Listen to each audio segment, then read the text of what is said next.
The Blizzard Hitchhiker. I was driving home late one night during a blizzard. The roads were bad, snow piling up fast, visibility near zero, but I had to make it home. That's when I saw him. A man standing by the side of the road, waving me down. He wasn't wearing much, just a thin coat and no gloves. I knew I shouldn't stop, but something about him made me feel guilty. He climbed into the passenger seat, brushing snow off his shoulders. His face was pale, his lips slightly blue, but he didn't seem bothered by the cold. "Thanks," he muttered.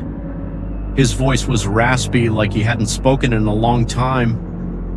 We drove in silence for a while. I tried making small talk, but his answers were short, almost dismissive. I started to feel uneasy. His hands, they didn't look right. They were too pale, the fingernails blackened, like they'd been frostbitten. At one point, I glanced in the rearview mirror and my stomach dropped. His reflection wasn't there. I slammed on the brakes, my heart pounding, and turned to look at him, but the seat was empty. I sat there in shock for what felt like an eternity. The only sound was the howling wind outside. My logical brain told me to turn around and go back, but something deep inside screamed to keep driving. So I did. About 10 minutes later, I noticed flashing lights up ahead, red and blue, piercing the swirling snow. As I got closer, I saw what had happened. A car had skidded off the road and crashed into a tree. There were first responders already there, working in the freezing cold. As I slowly drove past, my headlights illuminated the wreck. A body was lying on the snow-covered ground, half covered by a blanket.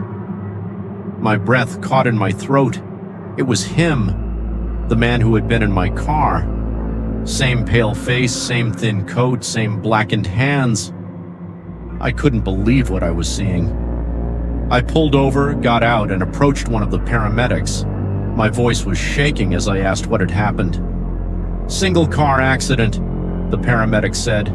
"Looks like he hit the tree hours ago. He was dead on impact." I stared at the man's lifeless body in disbelief, my stomach churning. Hours ago? That couldn't be possible. He'd been in my car.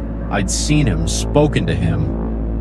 I left in a daze, but the image of his face in the snow haunts me. Every time I drive in the winter, I can't shake the feeling that I'll see him again, standing by the side of the road, waiting for another ride. Cabin in the woods. Last winter, I rented a small cabin in Vermont for a week to get away from the chaos of city life. It was in the middle of nowhere, perfect for some peace and quiet. The cabin was charming but old, with creaky wooden floors and drafty windows. The owner, a kind older man, gave me the keys and a warning. "The storms up here get bad. If it snows too much, don't wander too far. People can lose their way real easy." I laughed it off, thinking he was just being dramatic.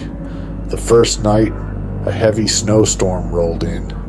The wind howled, rattling the windows, and the power went out. I lit some candles and settled in with a book. Around midnight, I started hearing faint knocking, slow, deliberate taps on the front door. I froze. At first, I thought it was just a branch hitting the cabin, but then the knocking came again. 3 precise knocks. It was too late for visitors, and there was no one else around for miles. I peeked out the window, but the swirling snow made it impossible to see anything. "Hello?" I called out, my voice shaky. No answer. I mustered up some courage and opened the door. The icy wind blasted my face, but no one was there. Just endless snow and a single set of footprints leading away from the cabin into the woods. The strange part? The footprints were barefoot. I closed the door, locked it, and tried to shake off the unease. The wind eventually died down, and I managed to fall asleep.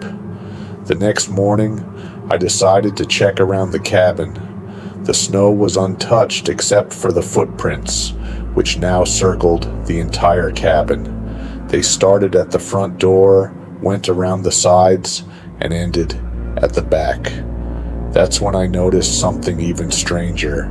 Every few feet, there were small depressions in the snow, like someone had been kneeling. I followed the trail as far as I could, but it led deep into the woods and disappeared.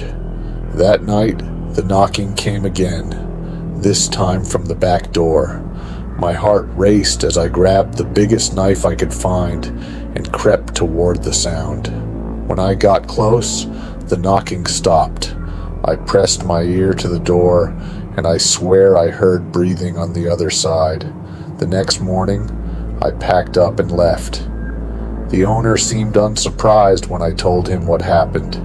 He just nodded grimly and said, "You're lucky. Some people never make it out." I didn't ask him to explain. I didn't want to know. I just left as soon as possible.